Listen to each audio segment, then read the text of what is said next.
Estamos en el Evangelio según San Mateo, capítulo número 24, que dice: cuando Jesús salió del templo y se iba, se acercaron sus discípulos para mostrarle los edificios del templo. Respondiendo él le dijo: ¿veis todo esto? De cierto os digo que no quedará aquí piedra sobre piedra que no sea derribada. Y estando él sentado en el monte de los olivos, los discípulos se le acercaron aparte diciendo: dinos, ¿cuándo serán estas cosas y qué señal habrá de tu venida y del fin del siglo? Respondiendo Jesús les dijo: mirad que nadie os engañe, porque vendrán muchos en mi nombre diciendo: yo soy el Cristo, y a muchos engañarán. Y oiréis de guerras y rumores de guerras. Mirad que no os turbéis, porque es necesario que todo esto acontezca, pero aún no es el fin.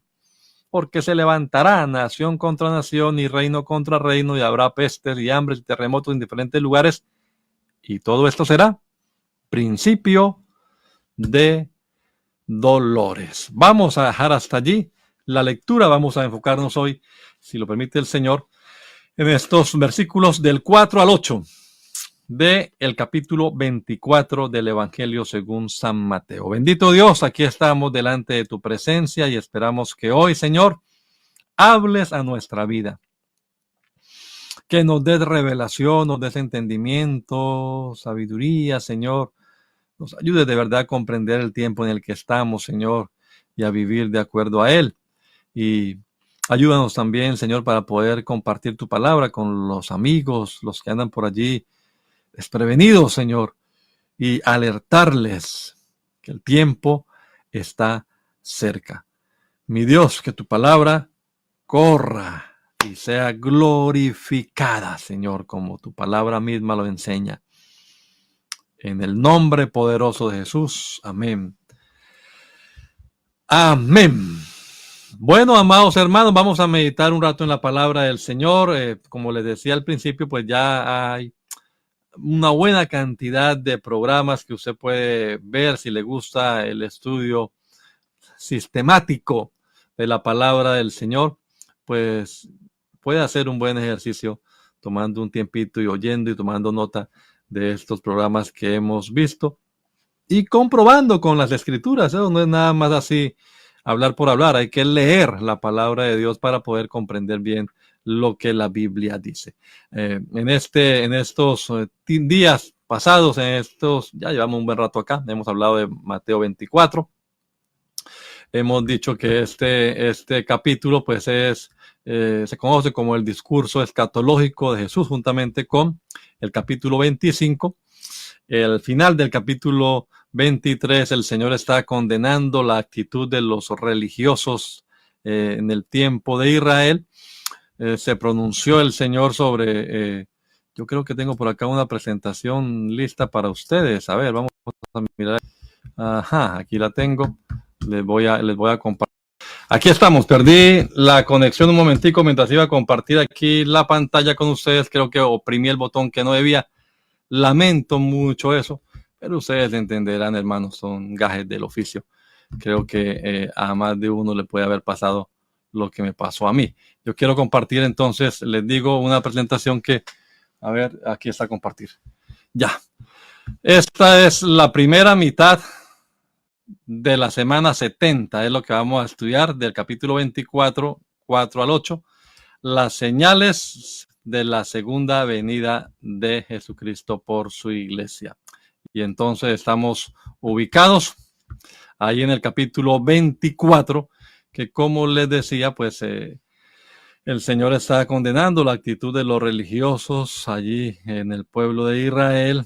Se lamenta por la situación de Jerusalén, que no supo el tiempo de su visitación, no lo reconoció, y está advirtiendo acerca de un inminente juicio que vendría en el año 70. Se cumplió, como hemos repasado con el contexto en el que se habla de esto en el Evangelio según San Lucas. Y ahora nos vamos a meter entonces a los tiempos de la segunda venida de Cristo. Es una de las porciones más amplias de la palabra, capítulo 24 y 25. Los discípulos les están mostrando esos inmensos edificios, están orgullosos del templo, claro, Y el Señor les dice, todo eso va a quedar destruido. Ellos quedaron asustados. ¿Cómo así, maestro? Que todo va a ser destruido. ¿Eso qué? ¿Cuándo será eso? Salieron del templo, salieron de la ciudad, llegaron al Monte de los Olivos y allí Marcos creo que nos da los nombres de ellos: Pedro, Andrés, Jacobo y Juan, los 4 pescadores, ex pescadores, ahora son pescadores de hombres. Le preguntan, ¿cuándo serán estas cosas, Señor? ¿Qué señal habrá de tu venida y del fin del siglo? Aquí hay que analizar algunas cosas, ¿no? Las preguntas de los discípulos, entonces, ¿cuándo sucederán estas cosas? ¿Cuándo se caerá piedra sobre piedra? ¿Cuándo será destruido el templo? ¿Cuándo será destruida la ciudad? ¿Y qué señal habrá de tu venida? Segunda pregunta, y del fin del siglo. Como vamos a verlo, no se refieren al fin del mundo, sino al fin de esta era y al establecimiento de la era venidera, tal y como tenían ellos en su concepción. Bueno, vamos a mirar entonces esta porción larga de Mateo 4. Vamos a ir hoy hasta el 8. Luego miraremos del 9 al 14, donde se habla de los acontecimientos. Hoy vamos a mirar que esta primera parte podemos relacionarla con la primera mitad de esa semana 70 que ya estudiamos en momentos pasados. Entonces es lo que vamos a estar viendo. Los apóstoles y la gente en general no tienen esa esperanza mesiánica. Ellos querían el establecimiento del reino de paz, un reino de justicia terrenal. Y bueno, aquí vamos a hablar entonces de las señales de tu venida y del fin del siglo. Hay una porción en Zacarías, vamos a mostrarla acá en la Biblia. Zacarías, el capítulo número, a ver, ¿dónde está mi Biblia? Aquí está. Zacarías, el capítulo número 14, voy a leer los primeros 2 versículos y era lo que ellos tenían en su mente.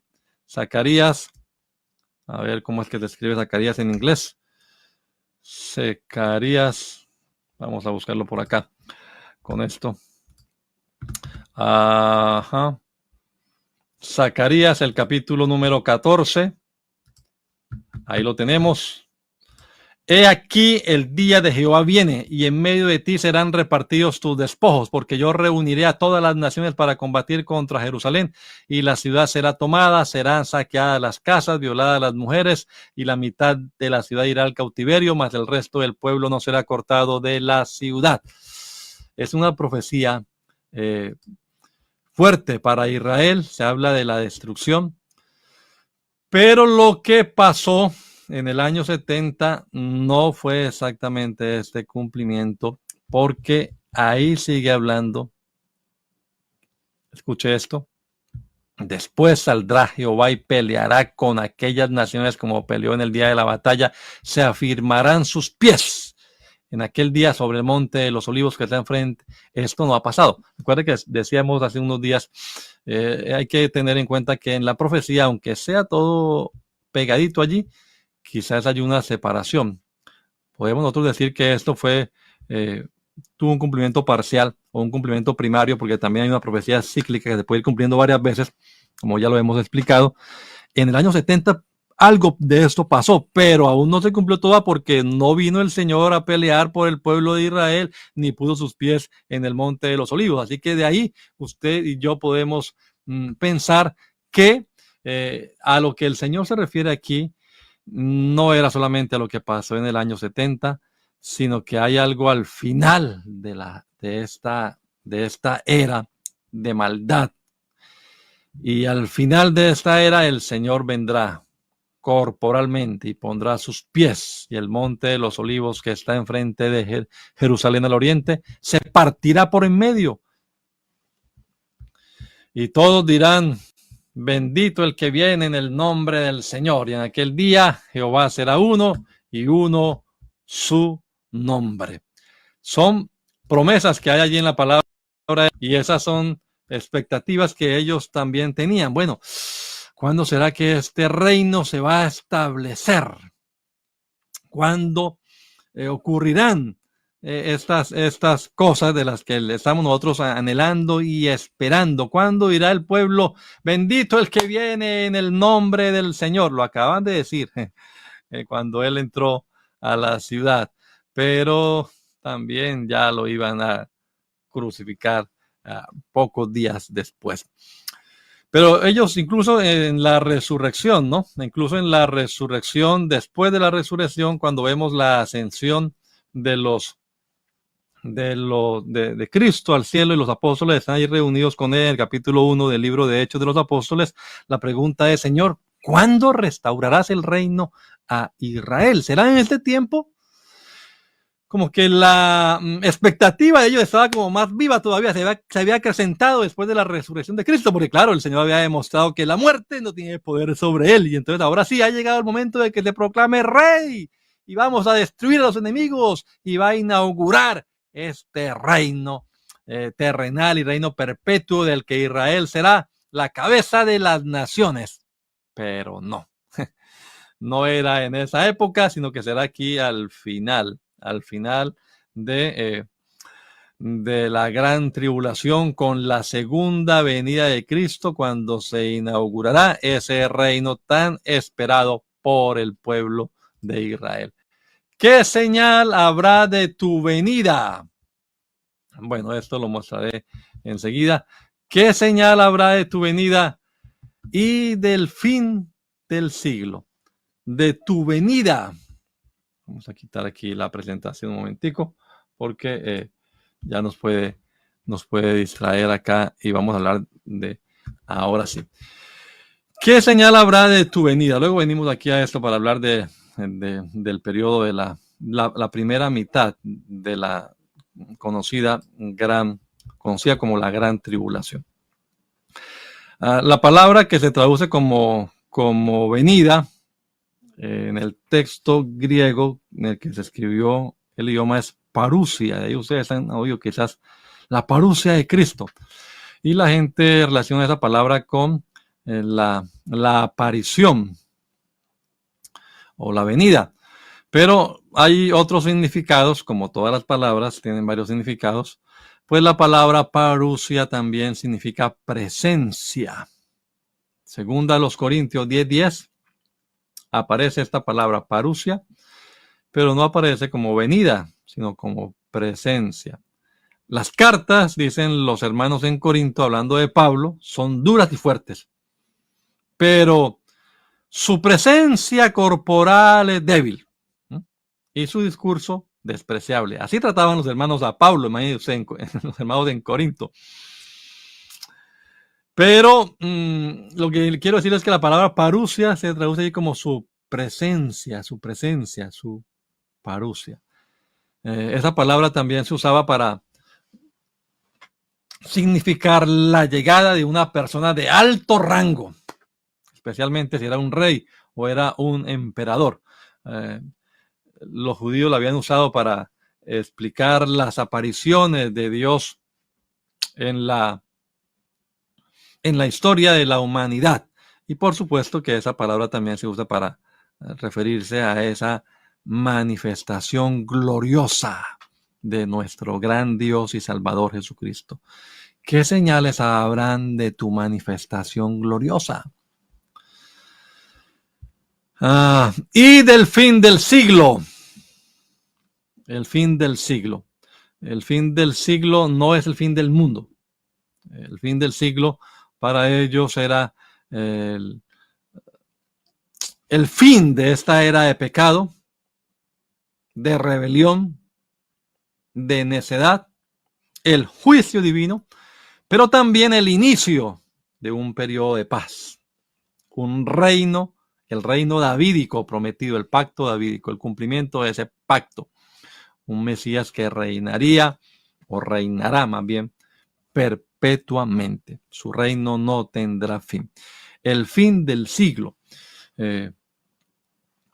La palabra que se usa allí en el texto griego es la palabra ainos. Ainos. Esa palabra significa, también puede significar era. periodo de tiempo más bien, no mundo como tal. Aunque en Mateo 28, por ejemplo, Mateo 28, 20, que dice, enseñándoles que guarden todas las cosas que os he mandado, y aquí yo estoy con vosotros todos los días hasta el fin del mundo. Ahí también aparece la palabra oinos, pero la han traducido como mundo, pero realmente significa hasta el fin de la era, hasta el fin de esta era de pecado, de maldad, hasta que se comience a establecer el reino milenial. Entonces, es de eso de lo que están hablando allí. Esa expresión fin del siglo también la usó el Señor, por ejemplo, en Mateo capítulo número 13, cuando habla en las parábolas del trigo y la cizaña, la parábola de la red, ¿no? Que recoge mucha clase de peces, pero que al final entonces son separados los peces y al final se separa el trigo de la cizaña. Y es en ese momento en el que se establece el reino milenial. Así que esas son las preguntas que tienen los discípulos y el Señor pues les da las respuestas. La destrucción de Jerusalén en el año 70 la estudiamos hace unos días, mirándolo más que todo en el contexto de Lucas. Lucas parece responder, ¿cuándo serán estas cosas? Y Mateo, ¿y qué señal habrá de tu venida y del fin del siglo? Bueno, entonces es un tiempo de tribulación. Ahora sí, le voy a mostrar aquí la presentación para que los que puedan verla, pues tengan un poquito más de no solamente oye, sino que va viendo, va leyendo también y va escuchando la palabra de Dios. El tiempo de la tribulación. Entonces, del 4 al 8. Mirad que nadie os engañe, porque vendrán muchos en mi nombre diciendo, yo soy el Cristo, y a muchos engañarán, y oiréis de guerras, rumores de guerras. Mirad que no os turbéis, porque es necesario que todo esto acontezca, pero aún no es el fin. Se levantará nación contra nación, reino contra reino, habrá pestes, hambres, terremotos en diferentes lugares. Todo esto será principio de dolores. Ahí terminaremos, en el principio de dolores. Algunos preguntan, hermano, ¿qué tanto principio de dolores tenemos que pasar nosotros? Pues de una vez le digo, la respuesta es ninguna, porque nosotros creemos que la iglesia será arrebatada antes de la gran tribulación. Y si esto es principio de dolores, la iglesia no va a estar allí. La iglesia ya ha sido recogida antes de que se manifieste el anticristo, el hombre de pecado.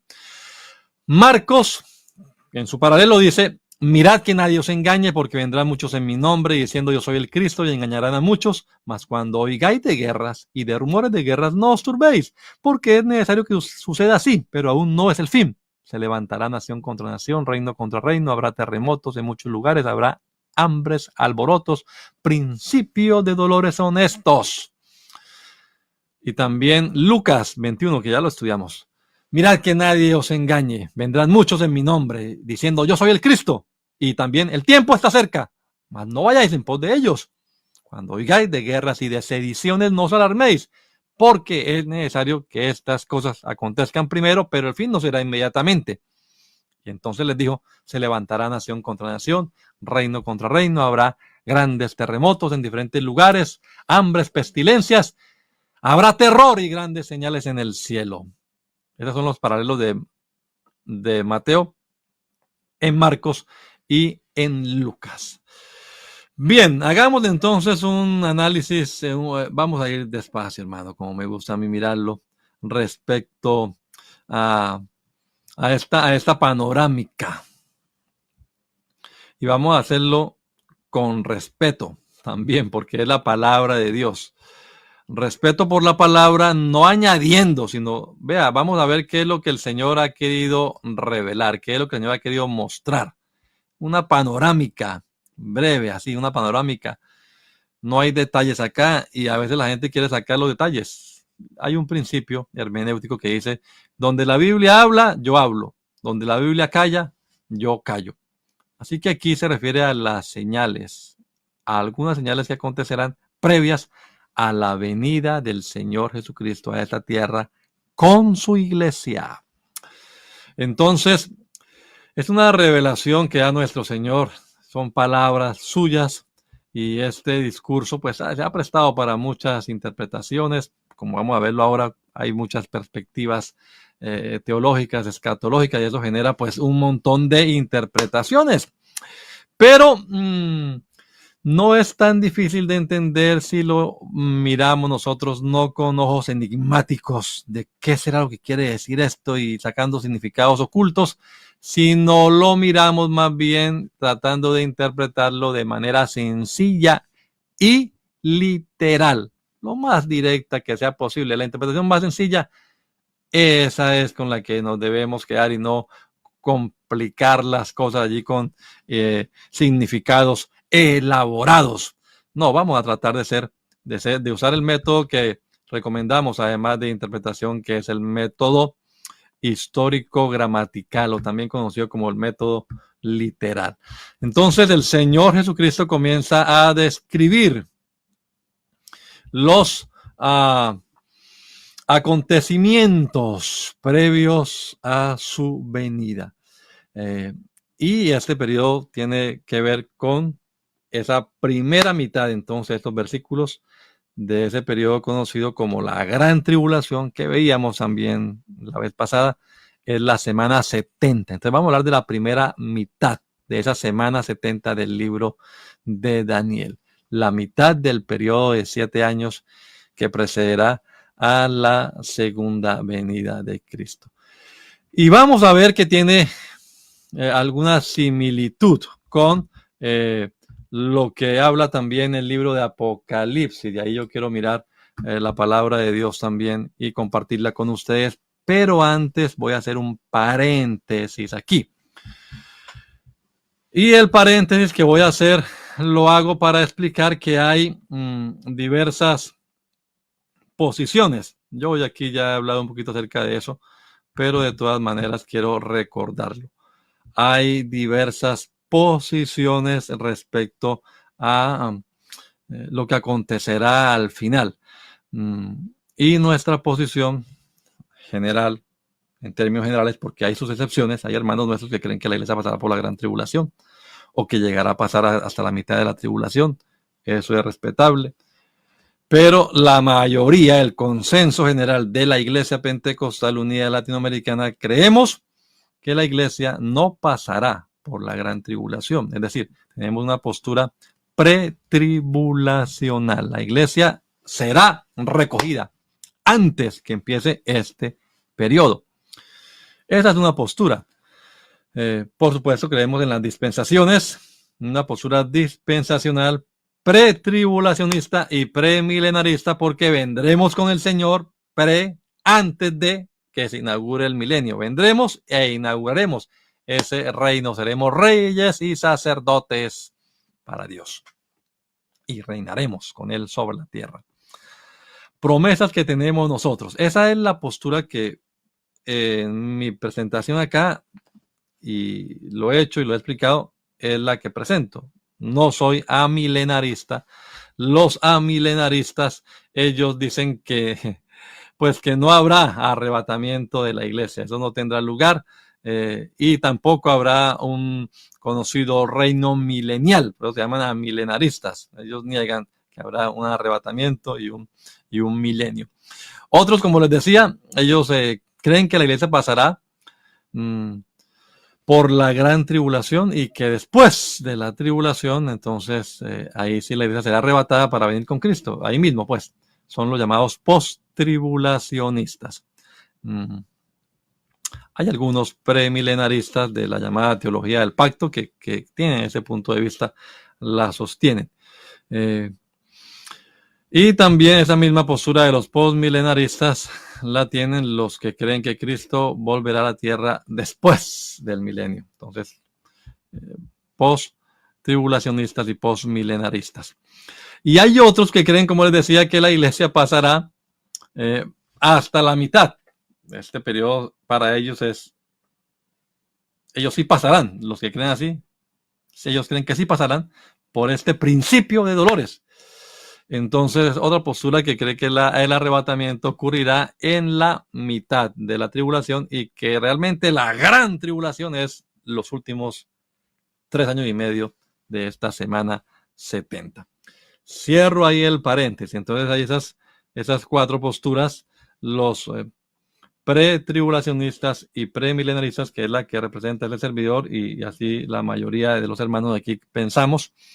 Y otras más que tienen otras denominaciones y otros hermanos como los amilenaristas, los post-tribulacionistas y los meso, en la mitad, tribulacionistas. Cuando usted compre un libro o usted vea un video de YouTube de alguien, investigue este fulano a qué corriente teológica pertenece. Algunos de los nuestros, sin saberlo, van y compran un libro y lo leen y lo enseñan y no se dan cuenta qué están enseñando.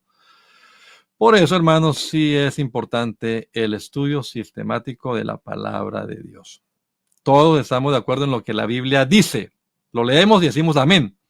Pero ¿en qué quiere decir eso? Ahí comienzan las dificultades por el sistema de interpretación que usamos. Recomendamos, insisto, un sistema de interpretación literal. Entiéndalo así como está allí en la palabra del Señor. Entonces les decía, hay una similitud entre estos pasajes, estos versículos de Mateo 4 al 8, Mateo 24, 4 al 8, y lo que dice Apocalipsis, especialmente Apocalipsis en el capítulo número 6. Vamos a mostrar acá. Ahora sí vamos a mirar aquí rapidito ya la palabra de Dios y los versículos que tengo acá para compartirles con ustedes, ya luego de esta introducción que he hecho. Entonces, Mateo capítulo número 24, versículo 4 al 8, desde nuestra perspectiva nos habla de esos primeros 3 años y medio, y tienen un paralelismo con los sellos que se presentan en Apocalipsis capítulo número 6. Apocalipsis es otro rollo, porque también hay varias escuelas interpretativas. Quizás en otro programa explicaremos esas distintas posturas, porque seguiremos hablando del libro de Apocalipsis. Bien, ¿cuáles son esas señales entonces y cuáles son los paralelismos que hay? Bueno, habrán algunos, vendrán muchos en mi nombre diciendo yo soy el Cristo, y a muchos se engañarán. Bien, quienes interpretan la Biblia a la luz de los acontecimientos mundiales, los que andan pendientes de las noticias y los periódicos para interpretar la Biblia a la luz de esos acontecimientos, siempre se llevarán decepciones. De eso hay casos por montones para mostrar. Lo más importante es interpretar los acontecimientos a la luz de la palabra de Dios y no a la inversa. Estos falsos cristos tienen que ver con lo que dice Apocalipsis. Voy a mostrar acá de una vez Apocalipsis capítulo número 6 para que miremos las similitudes que hay. Apocalipsis es el libro de Revelaciones en inglés, capítulo número 6. Vi al Cordero, abrió uno de los sellos y oí a uno de los 4 seres vivientes decir con voz de trueno: ven y mira. Y miré, y aquí un caballo blanco, y el que lo montaba tenía un arco, y le fue dada una corona, y salió venciendo y para vencer. Eso es lo primero. Este es el anticristo, falsos cristos. Y oiréis además, dice Mateo también, oiréis de guerras y rumores. Bueno, ahí está.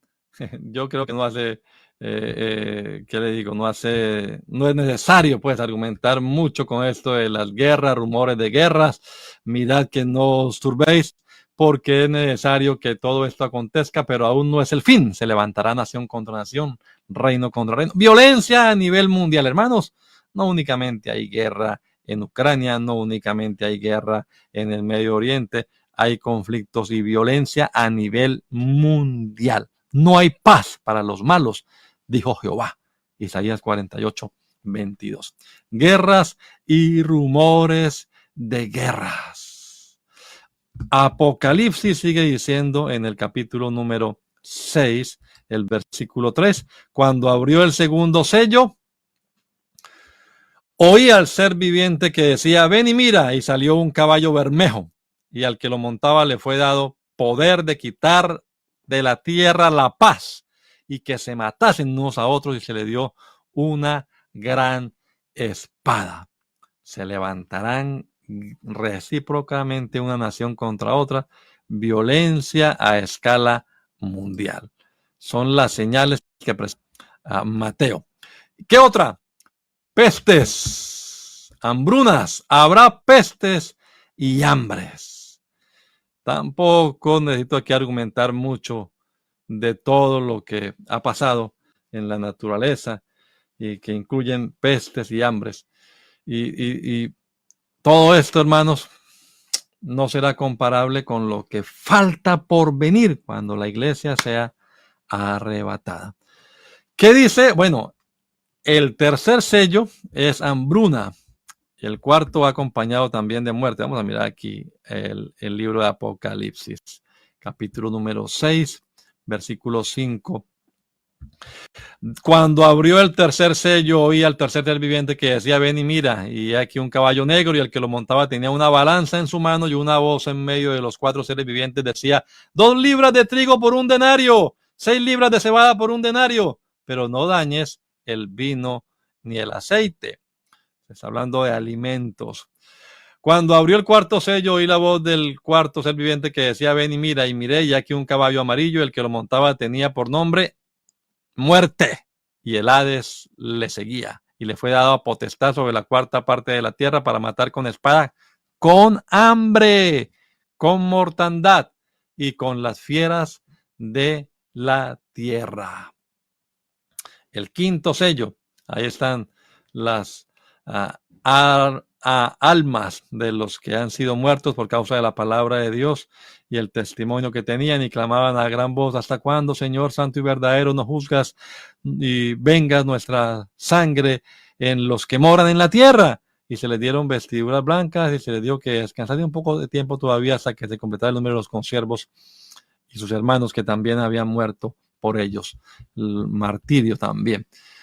Otra señal de la que dice este capítulo: habrá entonces también terremotos en diferentes lugares. Bueno, igual. ¿Qué dice aquí Apocalipsis capítulo número 6, versículo 12? Dice: miré cuando abrió el sexto sello, y aquí hubo un gran terremoto, y el sol se puso negro como tela de silicio, y la luna se volvió toda como sangre, y las estrellas del cielo cayeron sobre la tierra, como la higuera deja caer sus higos cuando es sacudida por un fuerte viento, y el cielo se desvaneció como un pergamino que se enrolla, y todo monte y toda isla se removió de su lugar, y los reyes de la tierra, y los grandes, los ricos, los capitanes, los poderosos, y todo siervo y todo libre, se escondieron en las cuevas, entre las peñas de los montes, y decían a los montes y a las peñas: caed sobre nosotros, y escondednos del rostro de aquel que está sentado en el trono, y de la ira del Cordero, porque el gran día de su ira ha llegado. ¿Y quién podrá sostenerse en pie? Recuerde la enseñanza que hemos dicho: el día grande y temible de Jehová, el día de su ira. Y de ese día de la ira, el Señor nos librará a nosotros. Bendito sea el nombre del Señor Jesucristo.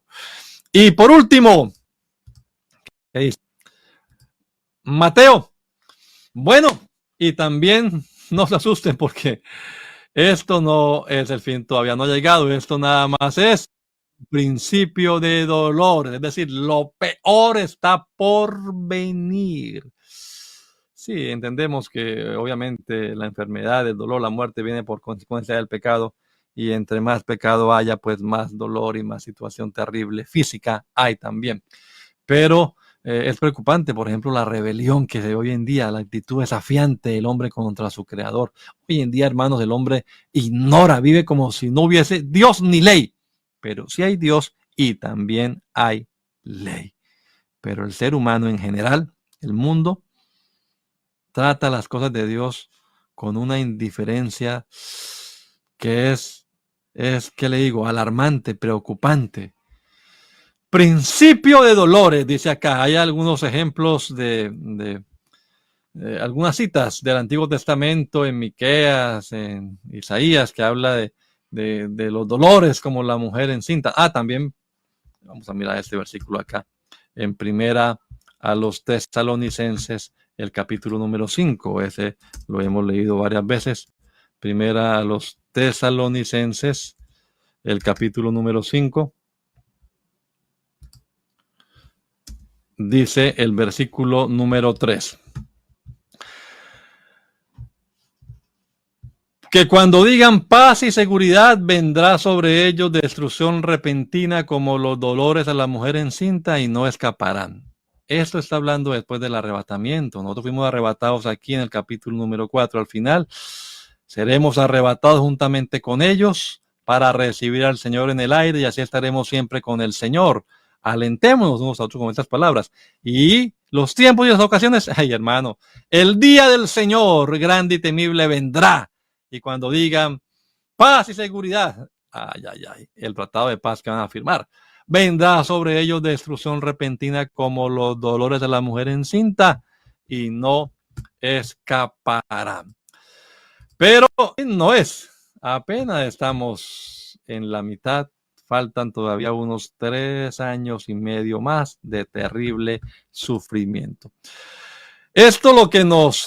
Con esto termino, lo que nos invita a pensar, a reflexionar, hermano, es que usted y yo debemos estar alerta, debemos estar preparados, como dice el libro de Éxodo que estábamos leyendo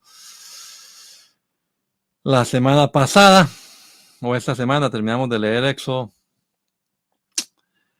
Debemos estar ceñidos nuestros lomos, debemos estar con el calzado puesto, listos para salir, porque el tiempo se ha cumplido. Así que, estimados hermanos, yo sé que usted dirá, pero hermano, guerras, ¿cuántas? Hambres, ¿cuántas? Terremotos, situaciones de hambruna, imagínese. Bueno, y todavía no se da cuenta usted que debe prepararse. El que en cualquier momento de la historia, de aquí para atrás, en cualquier momento de la historia, los hermanos hayan percibido que el tiempo de la venida del Señor, el recogimiento de su iglesia está cerca, no quiere decir que no vaya a pasar. Quiere decir que ustedes debemos estar mucho más preparados ahora que en días y años anteriores, porque el Señor ha prolongado en su paciencia este día de la gracia. Pero entre su primera venida como siervo sufriente y entre su segunda venida como rey triunfante, hay un periodo que ya se ha alargado por más de 2000 años, que es el periodo de la gracia, el periodo de la iglesia, pero que está a punto de cerrarse. No estamos esperando otras señales, esas son para el tiempo de la persecución, el tiempo de Israel.